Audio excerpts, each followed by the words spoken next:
चलता रहूँगा पथ पे, चलने में माहिर बन जाऊँगा। चलता रहूँगा पथ पे, चलने में माहिर बन जाऊँगा। या तो मंजिल मिले या न मिले, लेकिन सच्चा मुसाफिर बन जाऊँगा। हेलो दोस्तों, कैसे हैं आप लोग? उम्मीद करता हूँ कि आप लोग अच्छे होंगे और राकेश मैथ क्लासेस में आपका तहे दिल से स्वागत है। आज हम स्टार्ट करेंगे मैट्रिक्स का नेक्स्ट पार्ट, जिसका नाम है सब्ट्रैक्शन ऑफ मैट्रिक्स। आज हम सीखेंगे कि दो मैट्रिक्स को आपस में कैसे घटाया जाता है। चलिए तो देखते हैं। अब यहाँ पर मेरे पास एक मैट्रिक्स है A बराबर AIJ, इसका ऑर्डर m/n ऑर्डर का है। B बराबर एक मैट्रिक्स है जिसका नाम है BIJ, इसका ऑर्डर m/n है। क्लियर है यहाँ पे? अब ये दोनों मैट्रिक्स को अगर हम घटाएंगे तो लिखेंगे A माइनस B। अब दोनों AIJ है, m/n ऑर्डर का मैट्रिक्स है, घटाव का चिन्ह देंगे। BIJ है, ये भी m/n ऑर्डर का मैट्रिक्स है। अब इसको हम घटाएंगे A माइनस B, तो हम देख क्या रहे हैं कि दोनों मैट्रिक्स का ऑर्डर समान है। तो दोनों ऑर्डर समान है तो इसको होल ऑर्डर हम लिख सकते हैं, जैसे A माइनस B और B माइनस IJ। ठीक है, इसका ऑर्डर m/n लिख सकते हैं। तो कहने का मतलब ये हुआ कि इससे ये साबित होता है कि जब दो मैट्रिक्स को आपस में घटाया जाता है तो उसके प्रत्येक एलिमेंट के साथ घटा दिया जाता है। इसी को हम लोग बोलते हैं सब्ट्रैक्शन ऑफ मैट्रिक्स। ठीक है, चलिए यहाँ पर देखिए A बराबर एक मैट्रिक्स है 3 2 1 5, B बराबर एक मैट्रिक्स है 5 3 2 1। अब दोनों मैट्रिक्स को हम घटाते हैं तो क्या पाते हैं? तो लिखेंगे A माइनस B, एक जो मैट्रिक्स है 3 2 1 5 माइनस 5 3 2 1। अब दोनों मैट्रिक्स को हम घटा कर देखेंगे तो देखते हैं, देखिए प्रत्येक एलिमेंट के साथ घटा देंगे, यानी 3 में से 5 जाएगा, -2 बचेगा, 2 माइनस 3 -1 बचेगा, 1 माइनस 2 -1 बचेगा, 5 माइनस 1 4 बचेगा। That is called subtraction of matrix. ठीक है, अब हम इसका प्रॉपर्टीज पढ़ते हैं, यानी properties of subtraction of matrix. इसका प्रॉपर्टीज, अब समझिए प्रॉपर्टीज क्या होता है। तो इसका प्रॉपर्टीज होता है एसोसिएटिव लॉ। पहला एसोसिएटिव लॉ, यानी एसोसिएटिव लॉ नहीं, पहला होता है आपका कम्यूटेटिव लॉ, उसके बाद होता है एसोसिएटिव लॉ। तो कम्यूटेटिव लॉ पहला क्या होता है, यानी क्रमविनीय नियम, यानी इसका प्रॉपर्टीज हम सीखेंगे। तो प्रॉपर्टीज क्या होता है कि मैट्रिक्स का जो घटाव है वो कम्यूटेटिव लॉ का पालन नहीं करता है, इसलिए इसका प्रॉपर्टीज नहीं होता है। दूसरा प्रॉपर्टीज एसोसिएटिव लॉ, यानी एसोसिएटिव लॉ भी जो है वो मैट्रिक्स के घटाव का पालन नहीं करता है, तो इसलिए इसका प्रॉपर्टीज नहीं होता है। अब चलिए हम नेक्स्ट देखते हैं मल्टीप्लिकेशन ऑफ मैट्रिक्स। अब देखिए हम लोग आज सीखेंगे कि दो मैट्रिक्स का गुना कैसे किया जाता है। लिखेंगे multiplication of matrix, multiplication of matrix. अब देखिए दो मैट्रिक्स को आपस में कैसे गुना किया जाता है, समझिए। यहाँ पर इसका नियम क्या है और गुना कैसे किया जाता है। मेरे पास एक मैट्रिक्स है जिसका नाम है AIJ, इसका ऑर्डर है m/n का। ठीक है, B मैट्रिक्स है मेरे पास BIJ, ठीक है, इसका ऑर्डर जो है वो n/p का है। क्लियर है यहाँ पे? अब ये दो मैट्रिक्स को आपस में हम अगर गुना करते हैं, AB लिखते हैं, तो इसका जो प्रोडक्ट होगा उसका ऑर्डर जो होगा हमेशा वो m/p के रूप में होगा। अभी हम क्या लिखे इसका मतलब समझिए। देखिए मैट्रिक्स के गुना करने का पहला नियम ये है कि दो मैट्रिक्स को आपस में आप गुना करते हैं तो इसमें कॉलम की संख्या पहले वाले मैट्रिक्स में कॉलम की संख्या, दूसरे वाले मैट्रिक्स में रो की संख्या आपस में समान होनी चाहिए।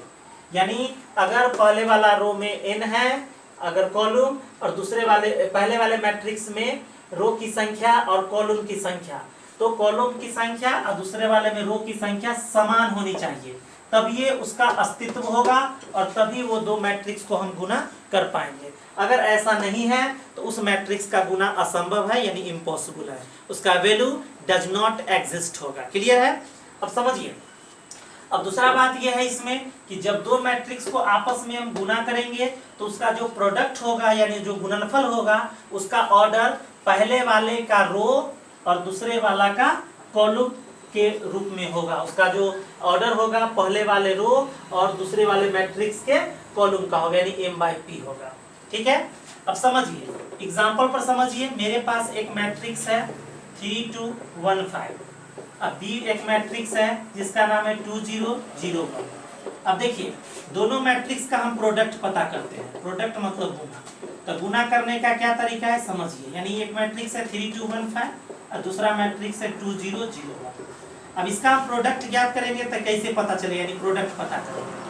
तो इस पे पता करने का क्या है कि पहला रो यानी पहला मैट्रिक्स का पहला रो इसके कॉलम से गुना करके ऐड कर देंगे, फिर इसका रो से ही दूसरे कॉलम से गुना करके ऐड कर देंगे, इसके पहला रो को ही दूसरे मतलब कि कॉलम से गुना करके ऐड कर देंगे, इस पे दूसरा रो ही इसके सेकेंड वाले कॉलम को गुना करके ऐड कर देंगे। तो चलिए पहला रो को फर्स्ट कॉलम से गुना कीजिए।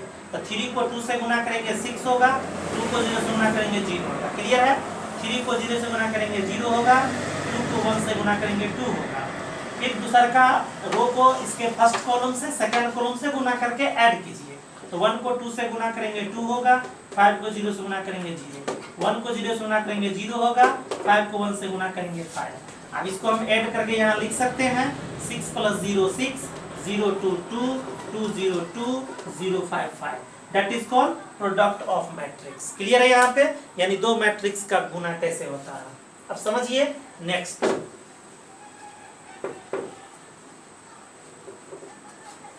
अब देखिए हम 3 × 3 ऑर्डर का एक एग्जांपल बताते हैं। 3 × 3 ऑर्डर का एग्जांपल जैसे मान लेते हैं मेरे पास 3 2 1 1 0 5 0 0 0। यहाँ 2 कर दीजिए। दूसरा मैट्रिक्स है 1 0 0 0 1 0 2 1 0। ठीक है, अब दो मैट्रिक्स को हम गुना करते थे, लिखेंगे प्रोडक्ट A क्रॉस B, यानी क्या है 3 2 1 1 0 2 0 0 0। क्लियर है, गुने 1 0 0 0 1 0 2 1 0। इसमें ऑर्डर कितना है 3/3, इसमें ऑर्डर कितना है 3/3, यानी इसके कॉलम और इसके रो की संख्या बराबर है। इसका मतलब इसका अस्तित्व है, ये दोनों गुना हो सकता है। ऐसा नहीं है कि किसी भी मैट्रिक्स का किसी भी ऑर्डर वाले मैट्रिक्स से गुना कर देंगे, ऐसा संभव नहीं है, ये नियम है। ठीक है, तो चलिए अब इसका हम प्रोडक्ट करते हैं तो कैसे होगा समझिए। अब हम क्या करेंगे, इस रो को पकड़ेंगे, इस कॉलम से गुना करके ऐड कर देंगे, इस रो को पकड़ेंगे, सेकंड वाले कॉलम से गुना करके ऐड कर देंगे, पहले रो को पकड़ेंगे, थर्ड वाले कॉलम से गुना करके ऐड कर देंगे। ठीक है, ऐसा करते रहेंगे। 3 अब चलिए स्पीड में थोड़ा सा गुना करते हैं। तो 3 को 1 से गुना करेंगे 3, 2 को 0 से गुना करेंगे 0, 1 2 कितना हो जाएगा 2। फिर सेकंड वाले कॉलम से 3 को 0 0 हो जाएगा, ऐड करते रहेंगे 2 हो जाएगा, 1 1 हो जाएगा। फिर इसको ऐड करेंगे, मतलब गुना करके ऐड करेंगे, 3 को 0 से गुना करेंगे 0, फिर 0 को गुना 0, 1 को 0 से गुना करेंगे 0। क्लियर है, फिर सेकंड मतलब कि सेकंड वाले रो से first column, second column, third column से गुना करके ऐड करेंगे। तो 1 को 1 से गुना करेंगे 1, 0 0 0 हो जाएगा, 2 2 4 हो जाएगा, 1 0 0 हो जाएगा, 0 1 0 हो जाएगा, 2 1 2 हो जाएगा, 1 0 0 हो जाएगा, 0 0 0 हो जाएगा, 2 0 0 हो जाएगा, 0 1 0 हो जाएगा, 0 0 0 हो जाएगा, 0 2 0 हो जाएगा, 0 0 0 हो जाएगा, 0 1 0 हो जाएगा, 0 1 0 हो जाएगा। देख रहे हैं, सबको गुना करके ऐड कर रहे हैं। फिर तीनों जीरो को इससे गुना करेंगे, 0 + 0 + 0। क्लियर है, अब यहाँ पर ए बी लिखेंगे, यहाँ कितना हो जाएगा 5, ऐड कर दीजिए, 3 इसको ऐड कीजिए, 0 इसको ऐड कीजिए, 5 इसको ऐड कीजिए, 2 इसको ऐड कीजिए, 0 इसको ऐड कीजिए, 0 इसको ऐड कीजिए, 0 इसको ऐड कीजिए, 0। क्लियर है, that is called product of matrix. ठीक है, अब हम आगे पढ़ते हैं नेक्स्ट, जिसका नाम है प्रॉपर्टीज ऑफ, देखिए इसका नाम है properties of multiplication of matrix. यानी मैट्रिक्स का गुना का प्रॉपर्टीज, समझ गए। अब देखिए इसका हम प्रॉपर्टीज पढ़ते हैं कि मैट्रिक्स के गुना का क्या क्या प्रॉपर्टीज होता है। तो पहला प्रॉपर्टीज होता है जिसका नाम है कॉम्यूटेटिव लॉ। क्लियर है, यहाँ पे हम लोग सब में कॉम्यूटेटिव लॉ पढ़ते हैं।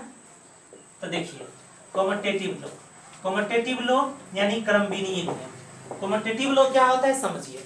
क्या मैट्रिक्स का गुना कॉम्यूटेटिव लॉ का पालन करता है। इससे पहले हम सीख चुके हैं कि मैट्रिक्स का जो जोड़ है वो कॉम्यूटेटिव लॉ का पालन करता है, मैट्रिक्स का घटाव कॉम्यूटेटिव लॉ का पालन नहीं करता है, और मैट्रिक्स का गुना कॉम्यूटेटिव लॉ का पालन करता है।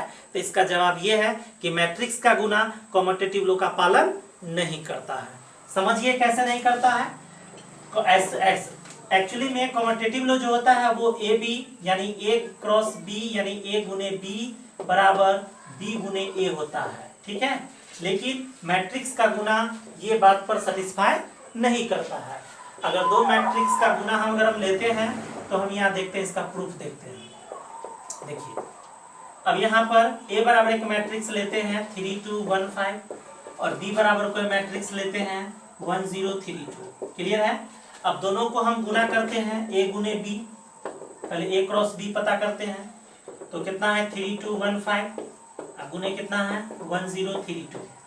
अब इसको ए क्रॉस बी इसको गुना करते हैं तो कितना हो जाएगा, इस रो को पकड़ के कॉलम से गुना कीजिए, कितना होगा 3 1 3, फिर 2 3 6 हो जाएगा, फिर 3 0 0, फिर 2 2 4। समझ रहे हैं गुना। फिर 1 1 1 हो जाएगा, 1 5 15 हो जाएगा, 1 0 0 हो जाएगा, 5 2 10 हो जाएगा। अब ए बी को इसको ऐड कर दीजिए तो हो जाएगा 9, इसको हो जाएगा 4, ये हो जाएगा 16 और ये हो जाएगा 10। That is called a. इसी तरह से हम क्या पता करेंगे बी ए। तो बी के जगह पर कितना है पूरा बताओ 1 0 3 2। फिर ए के जगह पर कितना है बताइए 3 2 1 5। अब हम क्या करेंगे बी ए पता करेंगे। तो पता करेंगे इस रो को पकड़ के कॉलम से गुना कीजिए, कितना हो जाएगा 3 0, फिर 1 को 2 से गुना करेंगे 2 0 5 0 5 0 हो जाएगा, 3 3 9 हो जाएगा। तो हम स्पीड में गुना कर रहे हैं समझिए, 2 1 2 हो जाएगा, ठीक है। फिर 3 2 6 हो जाएगा और 2 5 10 हो जाएगा। अब लिखेंगे B A is equal to, इसको ऐड कर देंगे तो 3, इसको ऐड करेंगे 0, इसको ऐड करेंगे 11, इसको ऐड करेंगे 16। इसका मतलब ये हुआ कि ये दोनों बराबर नहीं है। तो इससे ये साबित होता है कि मैट्रिक्स का जो गुना है वो कॉम्यूटेटिव लॉ का पालन नहीं करता है। मैट्रिक्स का गुना कॉम्यूटेटिव लॉ का पालन नहीं करता है। क्लियर है यहाँ पे, सही बात है। चलिए आगे हम नेक्स्ट देखते हैं।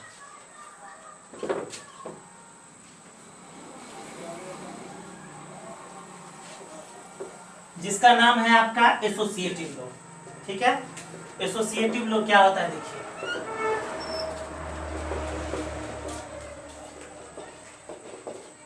जिसको हम लोग सहचार्य नियम कहते हैं। तो एसोसिएटिव लॉ होता है ए क्रॉस बी क्रॉस सी बराबर ए क्रॉस बी क्रॉस सी। अब देखने वाली बात यह है कि क्या एसोसिएटिव लॉ जो है मैट्रिक्स के गुना जो है एसोसिएटिव लॉ का पालन करता है कि नहीं। तो इसका ये जवाब है कि मैट्रिक्स का गुना एसोसिएटिव लॉ का पालन करता है। चूंकि मैट्रिक्स का गुना कॉम्यूटेटिव लॉ का पालन नहीं करता है लेकिन एसोसिएटिव लॉ का पालन करता है। तो चलिए यहाँ पर देखिए आगे में स्टार्ट, इसका एग्जांपल से हम प्रूव कर रहे हैं। मान लीजिए ए बराबर एक मैट्रिक्स है 3 2 1 5 1 0 कर दीजिए, बी बराबर एक मैट्रिक्स है 1 1 1 1 एंड सी बराबर एक मैट्रिक्स है 0 0 0 0। क्लियर है यहाँ पे। तो सबसे पहले हम एलएचएस पार्ट लेते हैं। तो मेरा एलएचएस पार्ट कितना है ए क्रॉस बी क्रॉस सी। क्लियर है। तो ए के जगह पर कितना है 3 2 1 0। क्लियर है। क्रॉस बी के जगह पर कितना है 1 1 1 1 एंड सी के जगह पर कितना है 0 0 0 0। क्लियर है। तो सबसे पहले ब्रैकेट का पहले हम बी सी को गुना करेंगे। तो 3 2 1 0 इसी तरह से लिख देंगे। पहले हम बी और सी को गुना करेंगे, इसको रो को कॉलम से गुना करेंगे तो कितना हो जाएगा 0, इसको इससे गुना करेंगे 0, इसको इससे गुना करेंगे 0, इसको इससे गुना करेंगे 0, इसको इससे गुना करेंगे 0, इसको इससे गुना करेंगे 0, फिर इसको इससे गुना करेंगे 0, इसको इससे गुना करेंगे 0। अब देख क्या रहे हैं 3 2 1 0 गुना, ये पूरा को ऐड करेंगे तो 0 0 होगा। अब हम देख रहे हैं कि इसको भी गुना करेंगे हम तो कितना होगा, प्रत्येक के साथ गुना करेंगे तो एक बार बताइए कितना होगा 0 0 हो जाएगा। प्रत्येक के साथ गुना करेंगे तो ठीक है, डायरेक्ट हम बोल दिए हैं। अब इसी तरह से हम क्या करेंगे ए क्रॉस बी अक्रॉस सी से पता करेंगे। ए के जगह पर कितना है 3210, ठीक है। उसके बाद बी के जगह पर कितना है 1111 और सी के जगह पर कितना है 0000। तो पहले ब्रैकेट का काम, पहले ए बी को गुना करेंगे। ए बी को गुना करेंगे, सबसे गुना करेंगे कितना होगा 3, फिर 2 को 2, फिर 3, फिर कितना हो जाएगा +2, फिर 1 को 1 से गुना